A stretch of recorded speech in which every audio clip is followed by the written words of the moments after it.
परमपिता परमेश्वर के श्री पावन चरणों में मेरा कोटि प्रणाम एवं भेदी गुरु साईं अरुण जी के चरणों में मेरा कोटि प्रणाम एवं सभी संत भाइयों को मेरा सप्रेम प्रणाम।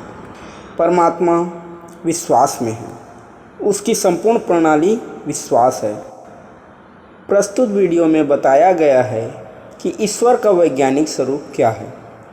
वैदिक सनातन में जिसे हम ईश्वर कहते हैं, वे सारे महापुरुष ध्यान करते हुए पाए गए हैं, चाहे वह ब्रह्मा हो, चाहे विष्णु हो या फिर महादेव। आखिर यह महापुरुष जिसका ध्यान करते हैं वह क्या है? वह तत्व है या शून्य, या उसका अस्तित्व ही नहीं है? वो वास्तव में है क्या?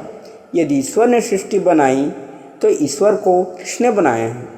भौतिकी एवं वैज्ञानिक दृष्टि से उसकी कोई सत्ता ही नहीं है। आखिर ईश्वर क्या है? इसका वैज्ञानिक स्वरूप क्या है? वो किससे मिलकर बना है? उसे किसने बनाया? आखिर ब्रह्मांड की उत्पत्ति कैसे हुई और क्यों हुई? जब सृष्टि नहीं थी तो उससे पहले क्या था? सृष्टि की शुरुआत का स्तर क्या होगा? इस ब्रह्मांड में मौजूद जिस सत्ता को हम ईश्वर कहते हैं, वास्तव में उसका कोई नाम नहीं है, वह अनाम है। वह सृष्टि के हर तत्व से परे है, उसका अपना कोई रूप नहीं है, लेकिन सर्वव्यापक होने से उसे विष्णु कहते हैं। सृष्टि रचने से ब्रह्मा और सृष्टि के अंत में महाप्रलय करने से उसे शिव कहते हैं, लेकिन उसका कोई नाम नहीं है। जैसे हम सूक्ष्म जीवात्माओं का कोई नाम नहीं है, वैसे ही सर्वव्यापक परमात्मा का भी कोई नाम नहीं है। ईश्वर एक जागृत सत्य होने के कारण उसे परमात्मा कहते हैं। जिस प्रकार ईश्वर का कोई नाम नहीं है, उसी प्रकार उसका कोई खुद का रूप भी नहीं है, वह अरूप है। जैसे आत्मा का कोई स्ट्रक्चर नहीं है, वैसे ही ईश्वर का कोई स्ट्रक्चर नहीं है। आत्मा सूक्ष्म चेतन है तो परमात्मा परम चेतन है। परमात्मा संरचना विहीन है, उसका कोई स्ट्रक्चर, कोई संरचना नहीं है। परमात्मा का कोई स्ट्रक्चर नहीं है। संरचना उसकी होती है जो कभी न कभी बना होता है, उसकी कोई संरचना नहीं है। परमात्मा अव्यक्त है, अदृश्य है, वह कभी दिखाई नहीं देता। उसे जाना जा सकता है, महसूस किया जा सकता है, परंतु उसे देखा नहीं जा सकता। वह सूक्ष्म महाभूत व प्राणों से परे है। ईश्वर सब जगह सबके लिए अदृश्य है। वह सर्वव्यापक होते हुए भी अदृश्य है। वह इंद्रियों से परे है। वह आदि और अंत से परे है। उसका कोई आदि अंत नहीं है, उसकी कोई शुरुआत नहीं है और न ही उसका अंत है। वह सदैव से था, अभी भी है और आगे भी रहेगा। ये सृष्टि रहे या न रहे, वह परमात्मा सदैव रहेगा, इसलिए उसे सनातन भी कहते हैं। समय चक्र कब से शुरू हुआ था किसी को पता नहीं। जिस प्रकार समय चक्र सनातन है, उसी प्रकार परमात्मा भी सनातन है। वह अनाद्यंत है, आदि और अंत उसका होता ही नहीं। जो काल से बंधा होता है उसका और आदि अंत होता है। आदि और अंत उसका होता है जो काल से बंधा होता है, जो क्रिया करता है, जो सृष्टि में भाग लेता है। किंतु परमात्मा काल से परे है। अगर ईश्वर का आदि अंत नहीं है तो वह कब से बना रहा है? वह सदैव से बना रहा है। हमारी आत्मा न कभी नष्ट होता है और न ही कभी बना है। न जाने कब से जन्म हो रहा है और न जाने कब हम मोक्ष में भी रहे होंगे। न जाने कब तक चलता रहेगा। ये सब सदैव से था और सदैव से चलता रहेगा। ये सृष्टि चक्र रुकने वाला नहीं है, न तो शुरुआत है और न ही अंत है। इसी प्रकार परमात्मा का आदि अंत नहीं है। ईश्वर परब्रह्म है। इस ब्रह्मांड को बनाने वाले सूक्ष्म तत्व को ब्रह्मा कहा जाता है, लेकिन परमात्मा इनसे परे है, इसलिए इसे परब्रह्म कहा जाता है। इन सब का नियंत्रण उत्पन्न यही परब्रह्म करता है। ईश्वर अपरिमित है, इसका कोई माप नहीं है। वह ब्रह्मांड के सीमा के बाहर है, अर्थात इस सीमा तक सारे सूक्ष्म पदार्थ समाप्त हो जाएंगे, दिखेंगे नहीं। उसके बाद सूक्ष्म महाभूत का समुद्र दिखाई देगा। आगे जाने पर पृथ्वी तत्व मालूकुल का समुद्र दिखाई देता है और फिर आगे जाने कर अपह तत्व अर्थात एटम और आयनों का विशाल समुद्र दिखाई देता है। ऐसे आगे जाते जाते अलग अलग पार्टिकल, अग्नि तत्व, वायु तत्व आदि दिखाई देंगे, लेकिन आगे अंतरिक्ष का जाल ही जाल होगा, अर्थात वैदिक छंद रश्मियों का समुद्र होगा। आगे मनस तत्व होगा, महातत्व दिखाई देगा। फिर काल तत्व आता है, वह जड़ प्रकृति, उसकी कोई व्याख्या नहीं कर सकता। उसके परे पहुंचने पर जो सर्वव्यापक, सर्वत्र फैले हुए, जो प्रकृति से परे मिलेगा, वही परमात्मा, पर ब्रह्म है। परमात्मा का किसी भी दिशा में कोई माप नहीं है, वह सर्वत्र फैला हुआ है, वह मन की कल्पना से परे है। ईश्वर की कोई सूक्ष्मता भी नहीं है, उसकी सूक्ष्मता अनंत है। वास्तव में ईश्वर की सूक्ष्मता है ही नहीं, उसकी अपनी खुद की सत्ता है। ईश्वर शून्य या कल्पना नहीं है, वो सर्वव्यापक चेतना है। उस चेतना की जागृति की एक अपना स्वरूप है, तत्व रूप है। उसे हम गुणों से जान सकते हैं। ज्ञान, शक्ति, ऐश्वर्य, बल, वीर और तेज, ये 6 गुण परमात्मा में हैं, इसलिए उसे षड्गुण कहा गया है। वह सब कुछ जानता है, पूरी सृष्टि उसके नियंत्रण में है। ज्ञान के बल पर ही वे सारे कार्य करते हैं। हम सूक्ष्म चेतन आत्मा हैं, वह इसी का व्यापक रूप सर्वत्र सब जगह व्याप्त हो रहा है। वो परम आत्मा है। उसका मुख्य गुण ज्ञान है, वह अनंत सामर्थ्य से युक्त है। शक्ति प्रकृति को भी कहते हैं, वह भी परमात्मा का एक अंग है। परमात्मा का जो दूसरा गुण है वह शक्ति है। शक्ति का मतलब उसे कार्य करने के लिए हाथ पैर की जरूरत नहीं होती। वह अनंत सामर्थ्य से युक्त है, वह अनंत ऐश्वर्यवान है, उसके कोई इच्छा नहीं है, वह स्वयं में परिपूर्ण है।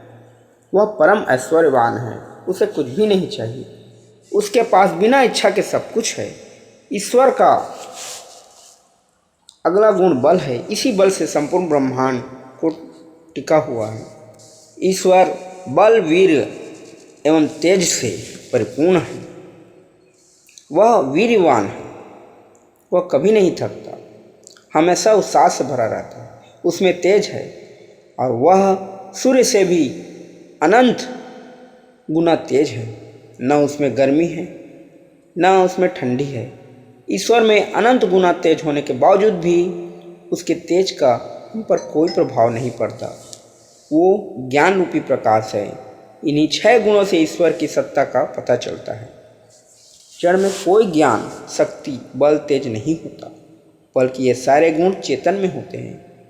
इन 6 गुणों को जानने के लिए इस सृष्टि को तत्वतः जानना पड़ता है। परमात्मा पूर्ण रूप से स्वतंत्र है, वह किसी के बंधन में नहीं है। हम आत्मा मन के बंधन में हैं, इसलिए स्वतंत्र नहीं है। ईश्वर के अंदर अनंत सूर्यों से भी अधिक गुना तेज है, फिर भी वह हमें जला नहीं सकता। वहाँ पर आनंद की प्राप्ति होती है। वह सर्वज्ञ है, वह सब कुछ जानता है। ऐसा कुछ भी नहीं जो उसके नॉलेज में न हो। इसका प्रमाण वैदिक ज्ञान है, जो परमात्मा ने वेद के माध्यम से दिए हैं।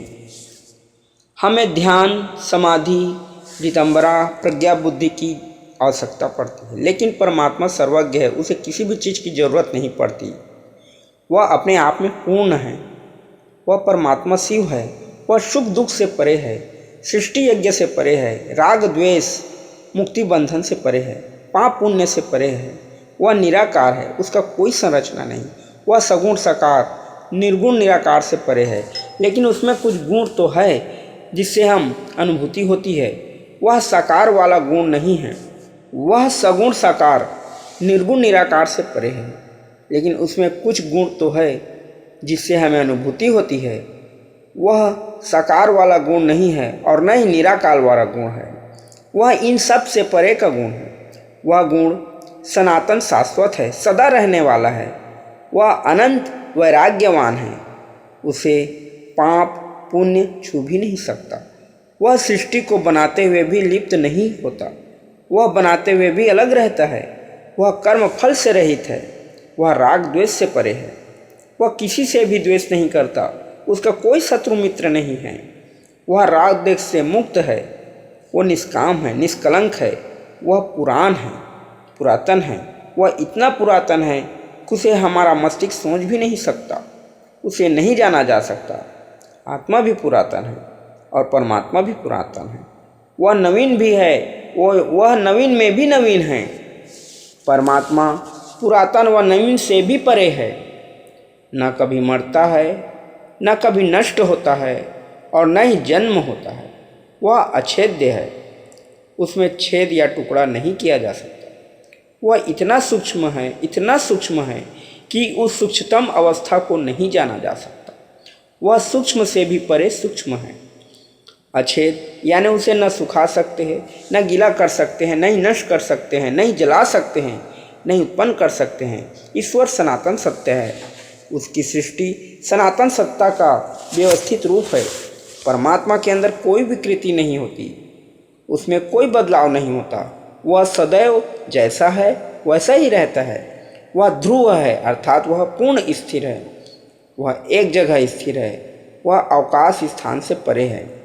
वह सब जगह सर्वत्र व्याप्त होते हुए भी एक जगह स्थिर है। इस स्थिरता को हम अपनी मोटी बुद्धि से नहीं जान सकते। न वह भारी है, न ही वह हल्का है। ब्रह्मांड में सभी वस्तु पार्टिकल गतिमान हैं, लेकिन परमात्मा गति से परे पूर्ण स्थिर है। परमात्मा की गति स्थिर होते हुए भी अनंत है। हम मन की गति से उसे माप नहीं सकते। ईश्वर अक्षुण्य है, उसमें से कोई अंश नहीं मिलता और न ही उसका अंश होता। अंश का मतलब हम सभी जीवात्माएं। हम सभी जीवात्माएं सूक्ष्म अंश के समान हैं। हम सूक्ष्म चेतन हैं, वह परमात्मा सर्वव्यापक चेतन है। मोक्ष में हमारी अलग सत्ता रहती है, हम उसमें नहीं मिल सकते। अक्षुण्य का एक और मतलब होता है जिसमें कोई परिवर्तन नहीं होता। ईश्वर का कोई भविष्य, कोई वर्तमान व कोई अतीत नहीं है। ये अवस्थाएं काल के अंतर्गत आता है, किंतु परमात्मा काल की गति की सीमा से परे है। वह भूत भविष्य वर्तमान से परे है, किंतु परमात्मा काल की सीमा से परे है। वह भूत भविष्य वर्तमान से परे है। वह कण कण में विद्यमान है, इसलिए उसे ओम कहते हैं। यह ओम परमात्मा का निज नाम है। यह काल तत्व है, वह भी इसलिए ईश्वर का नाम है क्योंकि ईश्वर की शक्ति, ईश्वर ने उसे पकड़ रखा है और ये काल भी अक्षुण्य रहता है। अन्यथा ईश्वर का कोई नाम नहीं है। उसे केवल 6 गुणों से ही जाना जा सकता है। ईश्वर के आगे कुछ नहीं है और उसके पीछे भी कुछ नहीं है। ईश्वर के आगे पीछे, दाएं बाएं, ऊपर नीचे कोई नहीं है। वह लाल, पीला, काला, नीला सभी रंगों से परे है। वह कुछ भी न होते हुए भी सब कुछ है। वह कुछ भी सोचता नहीं, सोचता वही है जिसे कुछ चाहिए। उसे किसी भी चीज़ की कोई आवश्यकता नहीं। वह स्थूल और सूक्ष्म से भी परे है। वास्तव में वह सूक्ष्म भी नहीं है। वह सूक्ष्म होते हुए भी सूक्ष्म नहीं है। वो कहीं पर न बैठा है, न खड़ा है, न सोया है, न वह गति कर रहा है। न उसे भूख लगती है, न उसे प्यास लगती है। वह इन सभी क्रियाओं से परे होते हुए भी सब कुछ करने में सामर्थ्यवान है। परमात्मा का कोई आराध्य नहीं है। सभी देव, चाहे ब्रह्मा, विष्णु, महेश, श्री राम, कृष्ण, सभी उस परमात्मा का ही ध्यान करते हैं। न तो परमात्मा का मूल है, न ही मध्य है, और न तो उसका कोई अंत है। न तो वह सोता है, न तो वह जागता है। वह हमारी तरह कोई क्रिया नहीं करता। वह इन सभी से परे है, सदैव जागृत अवस्था में रहता है। वह सभी उपाधियों से परे है। वह सर्वात्मा है। वह सभी जीवों को हमेशा से क्रिया करते हुए देखते आ रहा है। वह किसी के कर्म में हस्तक्षेप नहीं करता। चाहे कोई किसी को कष्ट दे, या कोई किसी की हत्या करे, या किसी को दुख दे, या कोई भी निकृष्ट कर्म क्यों न करे, या कोई अच्छा कर्म भी करे, तो भी वह परमात्मा किसी के कर्म में हस्तक्षेप नहीं करता, न दंड देता है, न पुरस्कार देता है, बल्कि वह बाद में कर्मों का फल देता है। वह पुरातन होने से सदैव से देखते आ रहा है।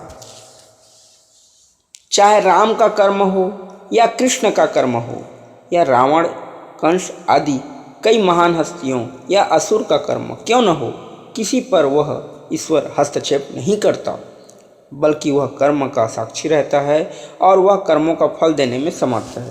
वह प्रेरणा देता है, कर्मों का हिसाब रखता है और बाद में कर्म का फल सभी आत्माओं को देता है।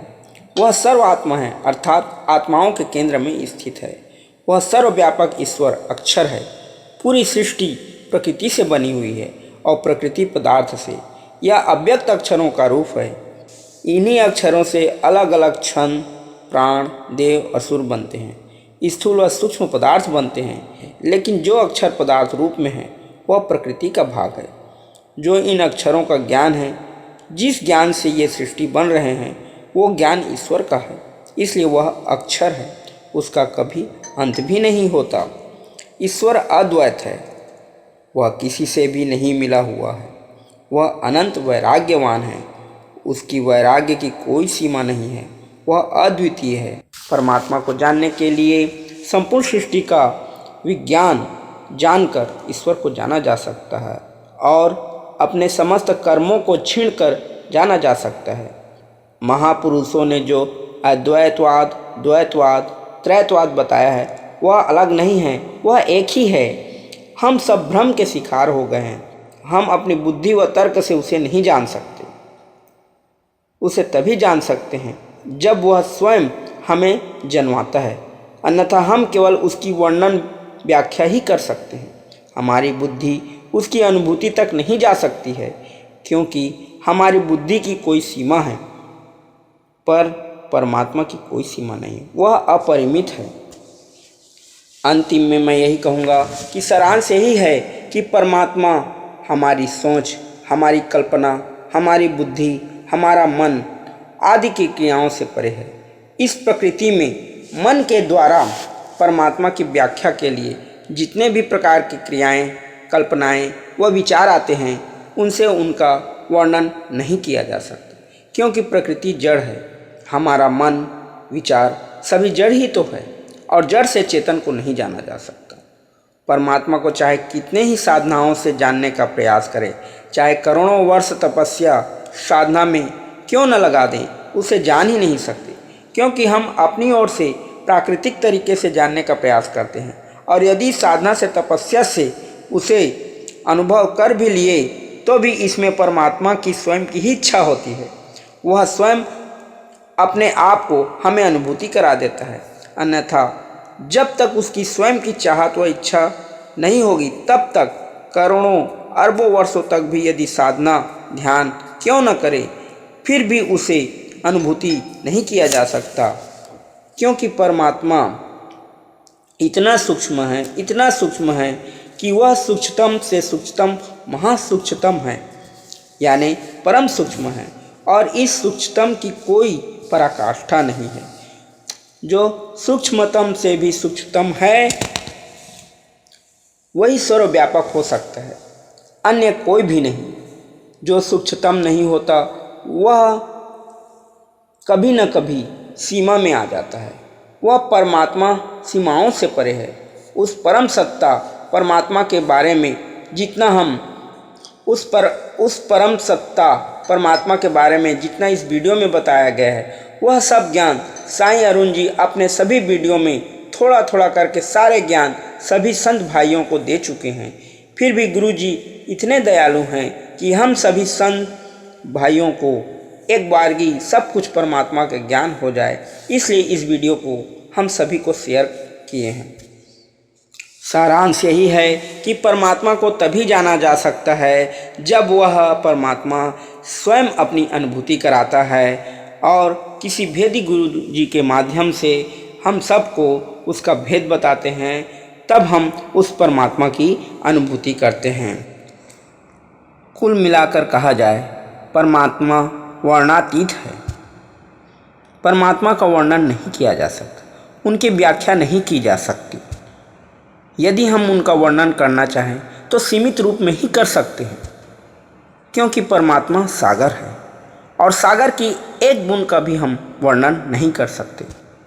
लेकिन जब परमात्मा की इच्छा होती है और हमारा भाग्य होता है, तो वह परमात्मा अपने संपूर्ण ज्ञान को पल भर में जन्मा देता है, अनुभूति करा देता है।